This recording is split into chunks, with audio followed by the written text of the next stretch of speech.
They call me Ganga. I began my journey in the Gangotri Glacier, nestled in the lap of the Himalayas. Here, I am Bhagirathi. I meet the Alaknanda at Devprayag and flow through the heart of India through important cities such as Rishikesh, Haridwar, Kanpur, Allahabad, Patna and Kolkata, finally meeting the sea in the Bay of Bengal after splitting into Hooghly and Padma. Out of all the cities that have flourished along my banks as I flowed for thousands of years, here is the one that has been by my side the longest. Varanasi. The people of these Ghats lovingly call me Ganga Ma, and I consider every person who has ever walked along my banks to be my child. My children tell me lots of stories, and like any mother, I listen to and believe them all.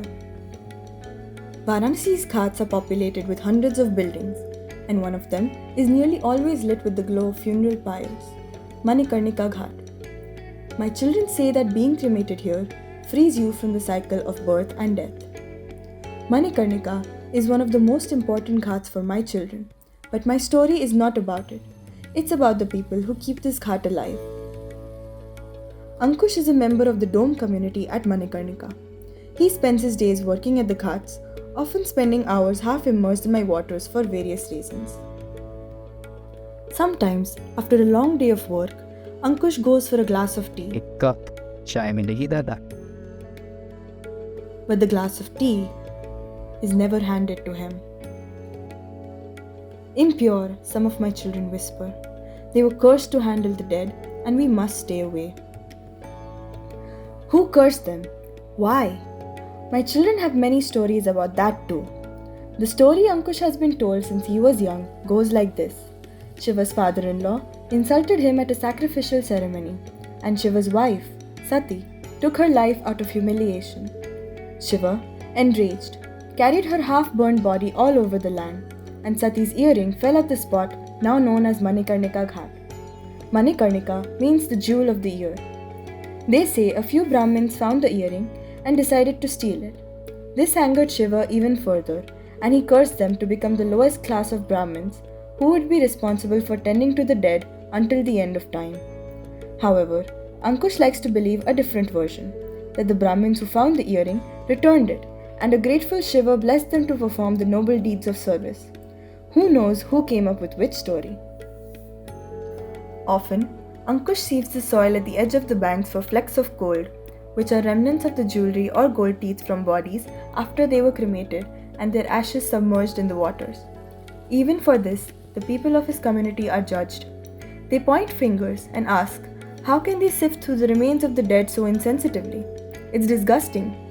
But this is their work, their life. Even if they get a few pieces, it lasts long as an earning. Everyone is finding a way to survive in a hostile world, and every job deserves respect. All my children eventually come back to me at the end of their earthly lives, and assisting this journey is a noble task undertaken by his community. It saddens me when some of their stories are used to create divisions amongst themselves. They are all my children and are all equal to me.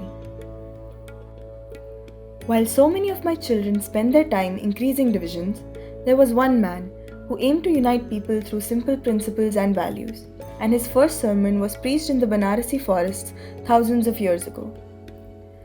When he left his mortal body, my children say, he was wrapped in hand-woven Banarasi silk fabric, which went on to become the most famous of the goods produced in this city. Known for the zari work using gold and silver threads, these brocade silks are now exported all over India and the world. One of the producers of handloom silk saris in Varanasi is Abu's family, which has been weaving Banarasi saris for at least 200 years. Passed down from generation to generation, the knowledge of weaving requires patience and skill. Abu's family takes great pride in their artistry. However, lately, times have been rough for these traditional weaver families of Varanasi. The competitors in the market produce replica Banarasi saris on power looms, which takes 5 to 6 hours per sari, while we spend 3 weeks on each piece. During COVID, we had to shut down half our looms due to low demand and high maintenance. When I see my children so distraught, when this is a craft they have honed for centuries, it reminds me of when their trade was flourishing over my waters, since it was quicker to transport goods to the cities I connected. Now, however, the The boats that travel over me are largely used for tourism. As the world progresses, some ways of life end up getting left behind, but new ones emerge in their place. The boats of these ghats are often made right here on my banks. It is yet another generationally inherited skill, but the nature of it has witnessed several transformations. Jitendra is a boat maker who grew up watching his grandfather and father building and sailing boats. Now, he is teaching his son the same. Beta, did you take Achman of the Holy River today before we started working? Yes, Papa. But can I ask you a question? Yes, why not? We call this river our mother. We start our day by praying to her, spend all day on our waters, and even our entire occupation depends on this river. What will happen to us if someday she is gone? My son, do you remember the day when you almost fell from the bed when you were sleeping?